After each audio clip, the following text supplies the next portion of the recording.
What's up, everybody, and welcome back to another episode of the Quick Hitters Podcast. I'm your host, Cooper O'Kelly. We're back here for episode number 3 of the podcast, recording on August 14th. Should be uploaded tomorrow by Friday, August 15th. And I believe that's all the housekeeping I really have to do. So let's get right into topic number 1 here, and that is going to be a college football preview, but in, our typical quick hitting format. So it's just going to be like an everything you need to know at like a first glance of what we know so far about the college football season, which is really going to start here in around 2 weeks. So really coming up pretty fast. Kind of crazy, honestly, that summer's already coming to a close. So recently the AP preseason poll just dropped. Obviously, like these polls always are, headlined by the number 1 team who AP thinks is the best team in the country before the season starts, and that is the Texas Longhorns.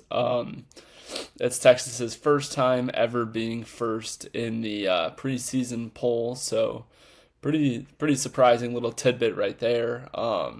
Given, the status of their program and whatnot. But obviously, people are expecting some big things from Arch Manning's, first, like he's played here and there, of course, but this is his first season where, this is really his team. Like he's under control of the offense completely, and this is his first go at it. Some other standouts from that preseason poll. Number 2 is Penn State. Obviously, big story there. Everybody knows very, very highly regarded coach and James Franklin. They're bringing back their quarterback Drew Aller, who's projected to be, I believe, a very early first-round pick in next year's NFL draft. So that's definitely a recipe for success. Right behind them, you have the Ohio State Buckeyes, the defending champs. I know a lot of people kind of thought that coming in at 3 after just winning the national championship is kind of disrespectful. So I think we're going to have to see how that plays out. Obviously, a lot of noise surrounding their week 1 matchup, which I'll touch on here in a second. Another team that stood out coming in at number 9 is LSU. They're a team that kind of has a lot on the line this season because ever since they, kind of poached Brian Kelly away from Notre Dame to come coach their team, I just feel like they've been kind of known to underperform expectations and not quite live up to, the Ed Orgeron days and, when they won the national title with Joe Burrow and Jamar Chase and Justin Jefferson. They haven't quite been able to match that same competitiveness, and this is kind of like teetering on the edge of maybe a make or break year for Coach Kelly, so we'll have to see how that goes. And also another big storyline with them, Garrett Nussmeier is coming back. He's going to be quarterbacking for them this year. He's an early Heisman favorite, one of like the top 3, I believe. So definitely a team to look out for. Little bias here coming in, but another team that I'm going to highlight here is the Illinois Fighting Illini, coming in at number 12, projected. I know, those top 12 teams, not top 12, but the college football playoff accepts 12 teams now, so Illinois in a good spot right there. Obviously playing in the Big Ten doesn't do them any favors because you have the teams that will get in for winning their conference, but good start. They're a genuine team to watch out for when it comes to making the college football playoff. That's right. The Illinois Fighting Illini are a genuine team to look out for to make the college football playoff. They're returning 16 starters. Their quarterback, Luke Altmaier, is coming back. They're bringing back their entire offensive line, so that's a unit that's going to be very comfortable playing with one another. It's going to help out Altmaier, who's entering his last season of eligibility. He's got one more chance before trying to leave for the NFL. Obviously, head coach Brett Bielema has been circling national headlines after, the antics he was pulling, I guess, during Illinois' bowl game against South Carolina.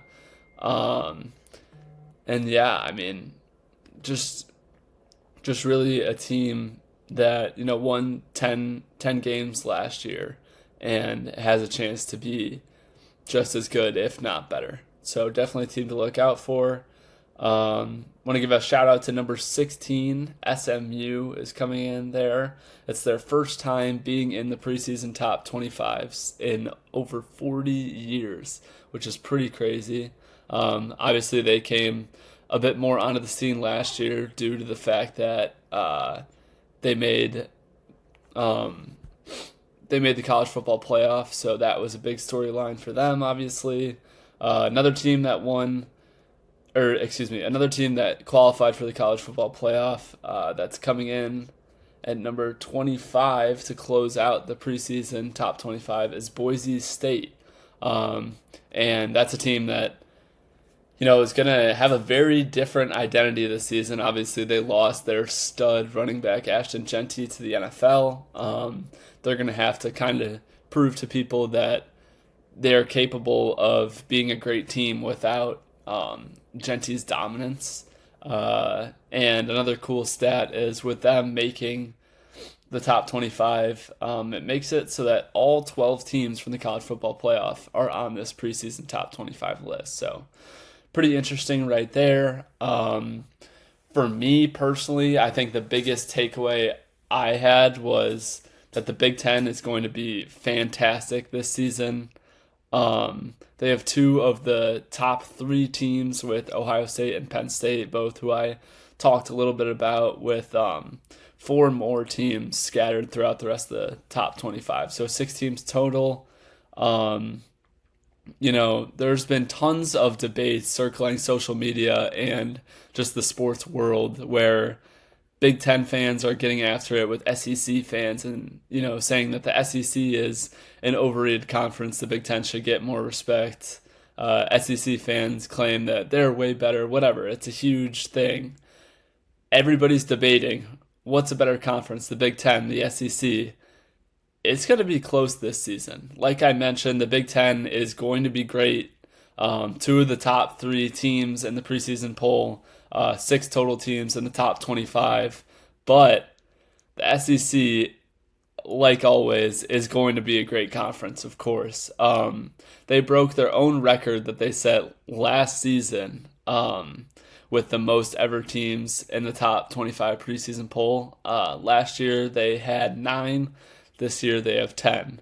And 4 of those 10 are in the top 10 teams, which is pretty crazy. And that's the second year in a row that they're going to be having that number. They have the 2 favorites for the national championship in, number 1 Texas, and then the Georgia Bulldogs are also tied with Texas in sportsbook odds. So obviously, a very renowned football conference, but Big Ten fans and Big Ten teams and coaches have been saying that, they deserve some respect as well.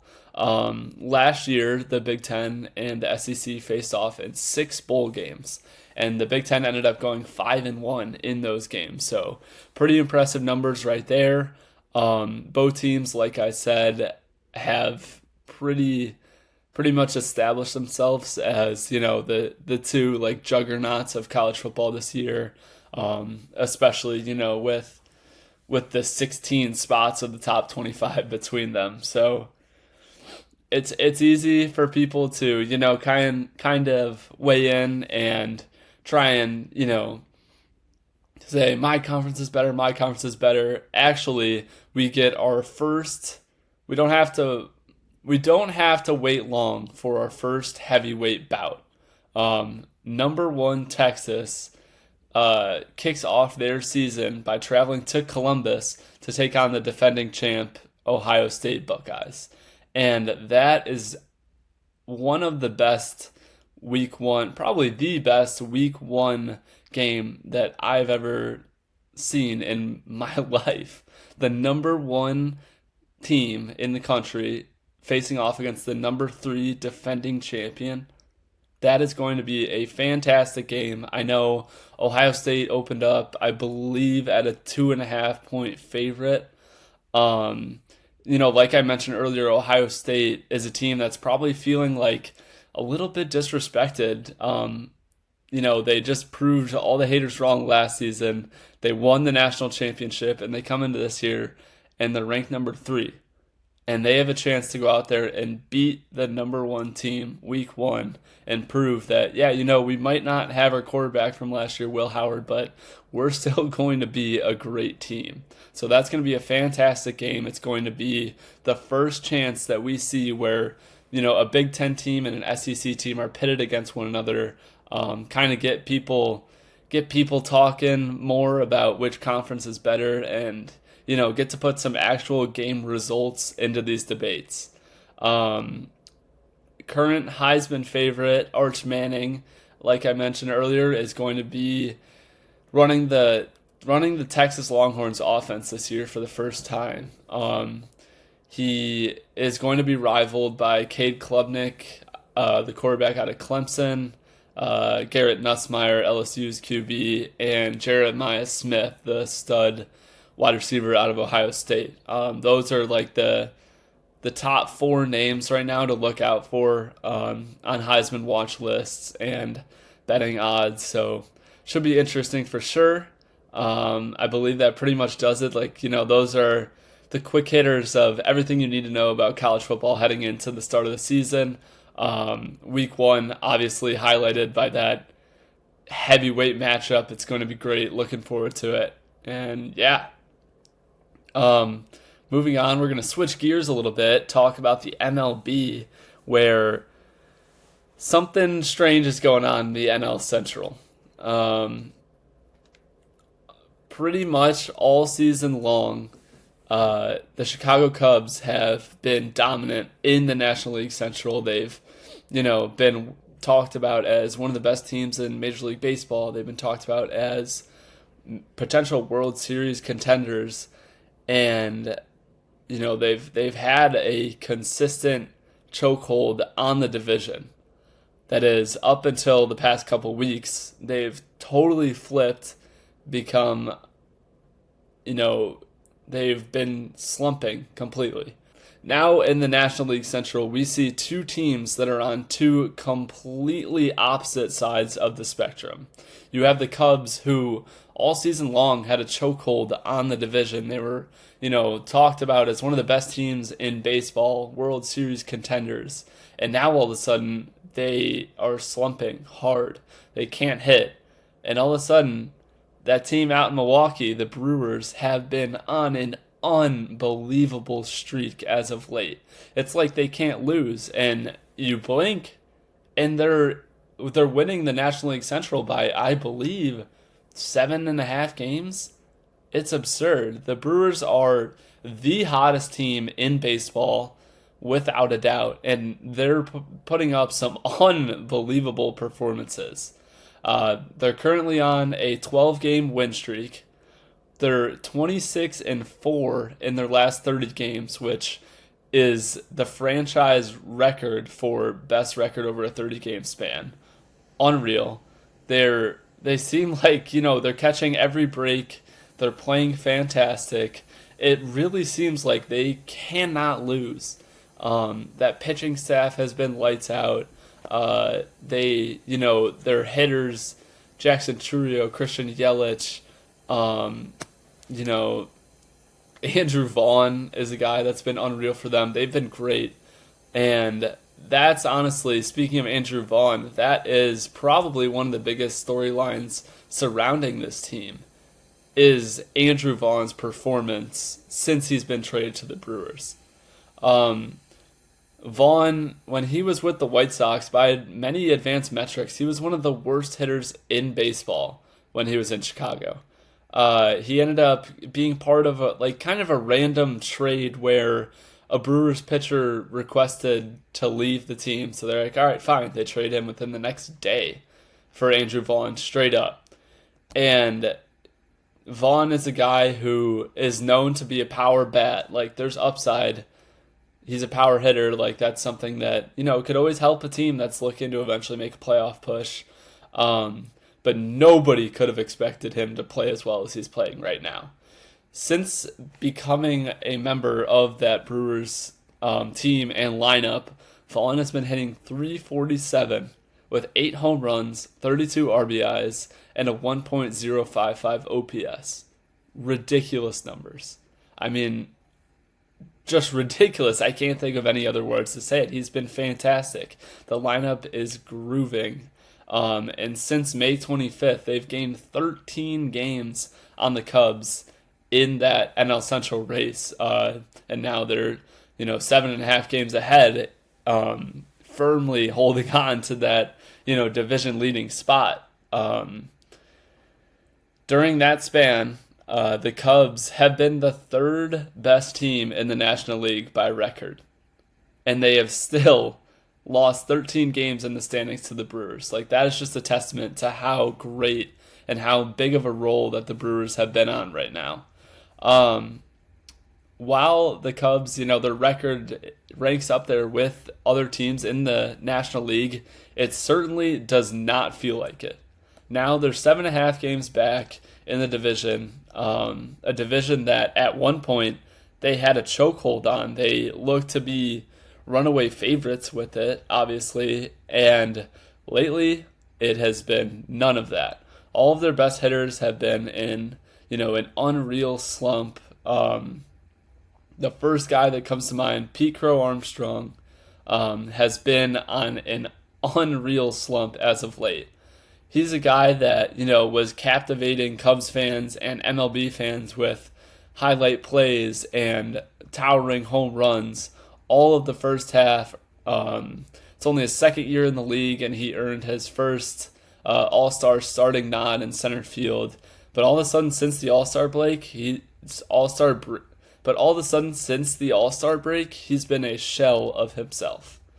In the month of August, he is 3 for 37 at the plate with 0 home runs, 0 RBIs, 0 walks, and 0 runs scored with 14 strikeouts. Not good, obviously.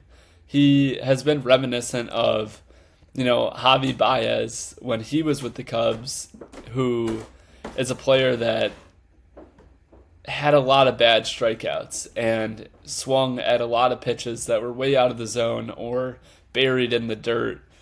PCA has certainly looked like he's been doing that same thing. He's been taking cuts at pitches that are bouncing before they hit the plate. They've been completely out of the strike zone. It just looks like he's in kind of a bad funk, and that's not something that's totally abnormal for young players, but as the Cubs are counting on him, they've been counting on him all season long.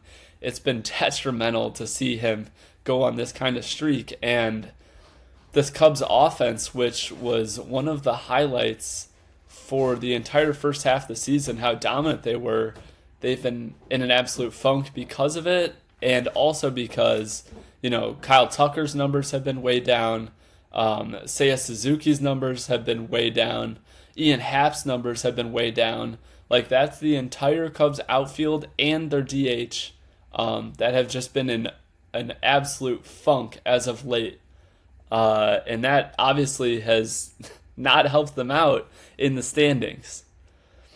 There's still a lot of time for these hitters to turn things around, but it's starting to get to a point it's mid-August. It's getting a little scary. Obviously, they're holding on to a wild card spot right now, but I don't want to say that the division is completely out of reach, but as of right now, the Brewers look like they're going to be impossible to catch up to.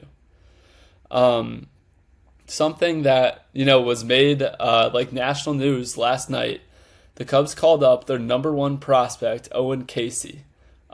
He's an outfielder who is the number 45 prospect in the MLB Pipeline Top 100 list. He's been absolutely killing it in AAA this season. The Cubs acquired him a couple years back. He was the leading guy in the Yu Darvish trade where they shipped him off to the Padres. They made the decision to bring up their number 1 prospect at a time where the team has absolutely no life whatsoever. It's a very crowded room in that outfield, with PCA and Tucker, two all-stars, Ian Happ, one of their biggest veteran presences, who is a multi-time Gold Glove winner, and then Seiya Suzuki is, he came onto the Cubs as an outfielder as well. There's a lot of guys that can take up the outfield, but with Casey coming up, it could give these slumping Cubs some much needed time off. And while he might not see a ton of playing time right away, he won't solve all of the team's issues. He definitely could help them out a lot. Bringing youth into a clubhouse that is sure to be very down on themselves right now could give everyone a huge jolt of energy, a breath of fresh air. And, he's coming in there. He's got something to prove. He's got a chip on his shoulder. He wants to, help his team win the first time he's making his MLB debut. He wants to make a name for himself. And I'm totally positive that he is going to bring like I said, a fresh presence onto this team, and hopefully that's something that will give them, a kind of turnaround to try and fix this season. Next week, the Cubs host a 5-game series against the Brewers at Wrigley Field, and this series is pretty much make or break for whether or not they still have a fighting chance in winning the National League Central. It's going to be a huge series. They need to, if the Cubs want to remain competitive in this NL Central race, they need to win at least 3 out of 5. I would say they need to win 4 or 5 out of these 5 games to try and show the Brewers, show MLB fans, show Chicago fans that, hey, we're still in this. We're not going down without a fight. Yeah, and, a catalyst to that is going to be the bats turning it around. I don't know if Owen Casey is going to be the guy that, helps right the wrongs this season, but I think it's sure worth a chance to bring him up, and I love the call. I think that that's going to help things out. But really, shout out to the Brewers, man. They've been playing unbelievable baseball. It's been, even as a Cubs fan, it's been, I don't want to say cool to watch, but it's definitely very impressive. The way they've been winning these games, they've come back from 5-6 run deficits. They beat up Paul Skeens the other night. It's been cool to watch, and they're definitely going to be a pretty dangerous team when it comes to postseason time. Our next topic, got a totally brand new segment for you guys, and that's going to be power rankings. This is just going to be something where, I rank different topics, whether they're sports related, they're only, relevant to one specific sport, one team, one position. I don't know. It's a very wide ranging topic, but I thought it'd be kind of a fun way to, get you guys debating about my choices, hear what you think. If you think I screwed up, if you think I have a great power ranking list.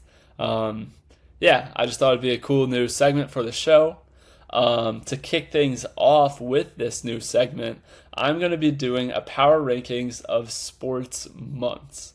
So that means which number 1 is going to be the month that, has the best sports stuff going on, whether it's sports to watch, whether it's it could be, I included free agency into the consideration, drafts, stuff like that. And actually, what's got me thinking of this topic is that we are dead in the middle of my number 12 on the list, worst month for sports, August. By far the worst out of all the 12 months. We've got the dog days of the MLB season where, we're not quite at the point where it's really a division race per se, but, a lot of teams know that they're not really going to be making the playoffs and they don't have much to play for anymore. We're post All-Star break. It's not great, and that's pretty much the only thing that's going on. I guess there's some golf tournaments going on, but that's literally it in August. At number 11, I've got July, another summer month. It's really not great either. You've got NBA free agency, which can be interesting in like a good year, and the summer league, which I feel like is really only appealing if your team had, a high lottery pick, or maybe like the college team that you root for has some guys going, and that's really the only thing that makes it appealing. There's also Wimbledon. I'm not a big fan, but I know a lot of people are, so I'd mention that.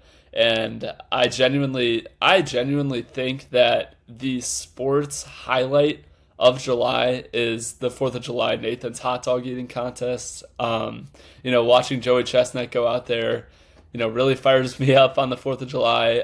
One of the greatest athletes of all time, and yeah, but I love the hot dog eating contest.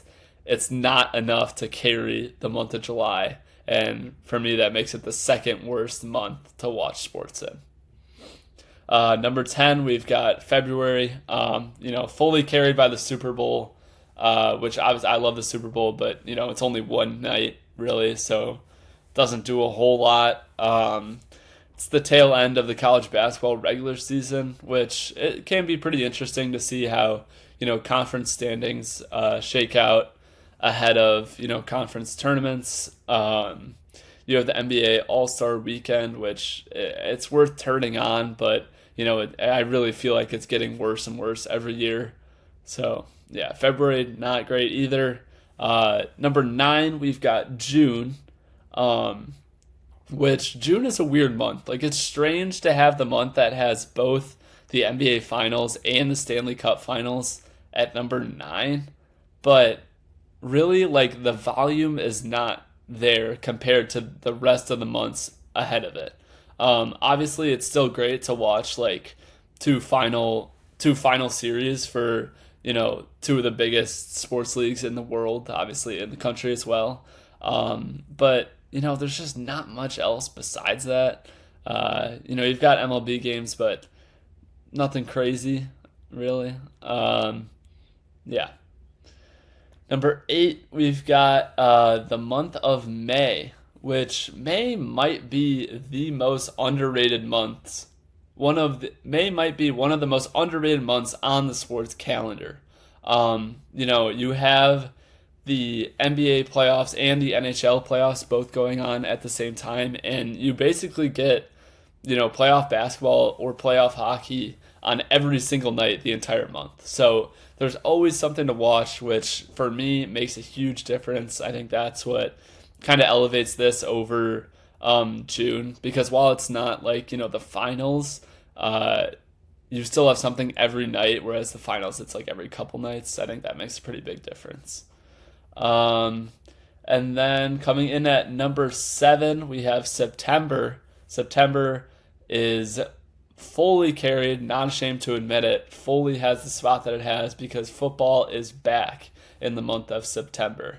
After going through a long time, half a year with no football whatsoever, getting NFL games on every Monday, Thursday, and Sunday, and then college football on every Saturday, being back after missing both of them so much for so long, it's a great feeling. And that's really the only argument I have for September. It's at number 7, so it's on the bottom half, but, still a really good sports month.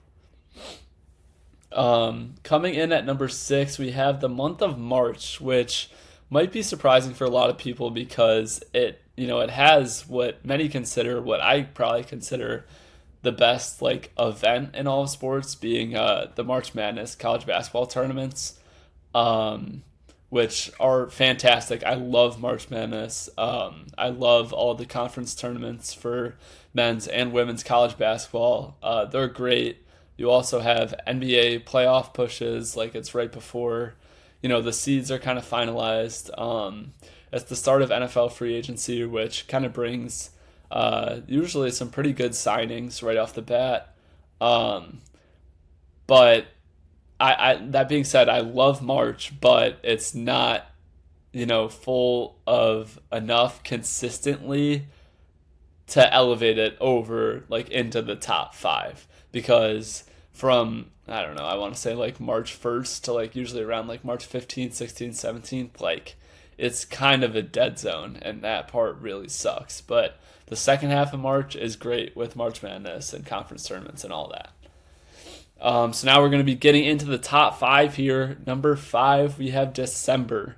December is a great sports month. It has the NFL season like fully heating up with, playoff races getting intense. It starts to feel like, some teams are, making or breaking their season. They're fighting for top seeds. In college football, you've got, the start of bowl season. You've got some great bowl games.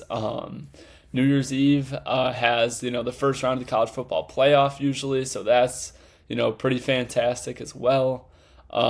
Plus, you're getting a steady stream of college basketball, NBA, and NHL. December is a very, very good sports month. Number 4, we've got April. This might, when you hear April, you might be like, what? What is this guy talking about? It doesn't make any sense. But it really is a great month for sports. You've got the final 4 games, including the national championship for men's college basketball and women's college basketball. You have the Masters. You have the start of the MLB season. And you have, a little bit of NHL and NBA playoffs sprinkled in there. And a 3-day, kind of football dopamine hit with the NFL draft. So April, I think, is a month that gets disrespected, but I think it's really, really quality. Now we're moving on to the top 3 of best sports months. Coming in at number 3, we've got November. November is an all-around great month for sports. It's got some of the best college football slates of the entire year. You've got the typical NFL Monday, Thursday, Sunday, schedule. Plus Thanksgiving games, and now we've got a Black Friday game too, which I think is great. I love Thanksgiving football. You've got the start of college basketball, and then, NBA and NHL seasons both start really like hitting their groove and getting going with like consistent action happening at least, most nights of the week. So November's great. Coming in at the runner-up as second best sports month, January. As a huge football fan, January is awesome. Both the college football playoff and the NFL playoffs are going on. You get NBA and NHL action every single day, and you get a real sense of, which college basketball teams are like, really good and going to be competing for a national title. So yeah, January is great, but it doesn't quite get to the number 1 spot. Number 1 best sports month is October. That's the most loaded month by far. You've got almost all of the MLB playoffs jammed into there. You've got a full month of NHL games. You've got the first week or 2 of NBA regular season.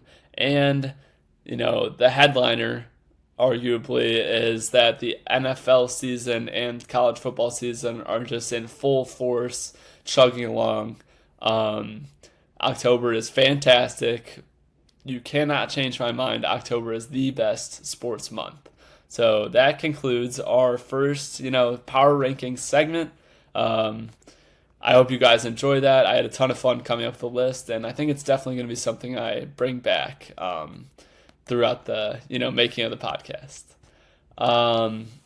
As always, we're going to conclude the show with our Unsung Hero segment where, I shine a light on an athlete, who might not be getting the respect that he or she deserves, who might be a little bit forgotten by people. And that athlete this episode is going to be Cam Newton. Cam Newton has been consistently getting brought up in sports social media landscapes and media dialogue, which is something that kind of came out of nowhere. Cam Newton is an unsung hero. He's been getting way too much disrespect as a former MVP who was a dominant quarterback in his prime in both the NFL and college football. He's the only player to win the national championship, a Heisman, be the number one pick, win Rookie of the Year, and win MVP of the NFL. Nobody else has ever done it, and I've been seeing, way too much slander on Cam's game. People have been comparing him to Jalen Hurts is something that I've seen a lot. Prime Cam Newton is way better than Jalen Hurts. That is a hill I will die on. It's honestly kind of ridiculous to me that that's even a conversation. I get it that Hurts, won a Super Bowl with the Eagles, obviously had a great run last season, but Cam Newton brought the 2015 Panthers to the Super Bowl. He didn't win it, but he had a way, way worse supporting cast on offense than Hurts did. Like I said, he's a former MVP. During that MVP 2015 season, he threw for over 3,800 yards, 35 passing touchdowns, only had 10 interceptions on the season, over 600 rushing yards, and 10 rushing touchdowns. He was the most dominant quarterback in the NFL. It was, if you go back and look at his highlight tape from that season, you will just be in awe of the things he was doing out there on the field. Big, fast, strong, could throw the ball far, could throw the ball for accuracy, was running people over on the ground and, lighting teams up for 70-yard completions. It was unreal. And, he had Greg Olsen, who is, a pretty great tight end, but his two main wide receivers during that time were Devin Funchess and Ted Ginn. So Cam was out there doing it with a supporting cast that was far from great. Like, he pretty much willed that offense to the Super Bowl. Obviously, he had the help of a pretty good defense. I won't slight them on that. It was a great defense. But Cam did lead that team to a 15-1 record and a Super Bowl appearance. Like I said, he is still the Panthers' leading passer in both yards and touchdowns. And like I said, just been seeing too much disrespect about Cam Newton. So give that man his flowers. He definitely deserves it. The former MVP runs circles around Jalen Hurts. I don't want to hear that debate. And yeah, lots of appreciation for prime Cam Newton. That concludes the show pretty much. That was our last segment. After today's episode, you guys are going to be seeing a new backdrop. I'm going to be moving into my college apartment in the next couple of days here. So next episode, going to see a new studio, I guess, for the Quick Hitters podcast. Should be fun. Looking forward to it. I appreciate everybody that tuned into the episode and stuck around till the end right here. Wish you guys all the best and have a great rest of your day.